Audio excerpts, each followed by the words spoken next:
My name is Joseph McDaniel, and I'm an Arizona bankruptcy attorney, and since 2005, I get to tell you that I'm a debt relief agency and I help people and businesses file for bankruptcy. Today's topic includes a Chapter 20, includes a Chapter 13 bankruptcy. Once upon a time, the concept of the Chapter 20 was born. That was, in general, a combination of a Chapter 7 bankruptcy to get the debtor to the debt level required for a Chapter 13, followed by a Chapter 13 bankruptcy.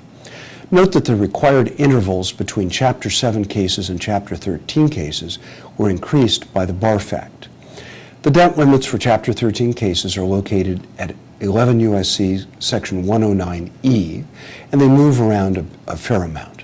You'd think that a Congress which attempted to force folks to file Chapter 13 cases by inventing the ever-popular means test would have also raised the debt limit on Chapter 13 to the sky or eliminated it entirely.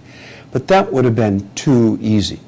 And because of the low debt limits in a Chapter 13, many folks with substantial debt may have to attempt to file a Chapter 7 under one of the exceptions to the means test, or file a personal Chapter 11, which is no fun at all for the debtor.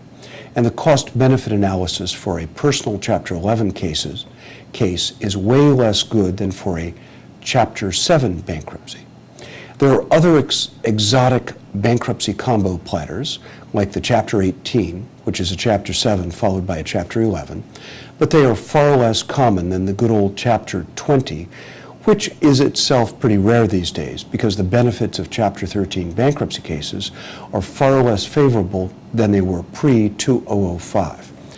There's a two-step dance that was used sometimes under the post-new code, that's 1979, and pre-BARF Act 2005, which was a simple negotiation or pay down or accord and satisfaction. For instance, during the golden age of consumer bankruptcy in the United States, it was not unusual in a sophisticated bankruptcy practice to use a negotiation to drop the amounts of some debt in order to reach the debt limits for a Chapter 13 in order to obtain the benefits of the late lamented super discharge, which newly minted bankruptcy experts in Arizona and the rest of the United States actually don't know about because it was well after their time.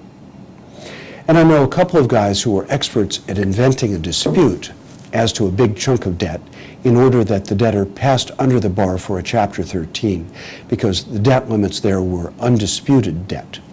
And when a young, newly minted bankruptcy lawyer asks me, "What's a super discharge?" I feel like Methuselah. Well, and I am a little like Methuselah.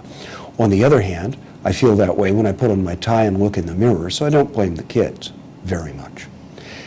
P.S. The very best part of the super discharge under the pre-BARF Act new code was that if a creditor filed a complaint to determine dischargeability of debt in a Chapter 7, you had the option of educating him about Chapter 13, and you could demonstrate pretty clearly that under a Chapter 13, his client would receive $312.73, so that the settlement value of the case dropped like a rock. Now I know how my grandfather felt when he talked about the good old days. Thank you very much.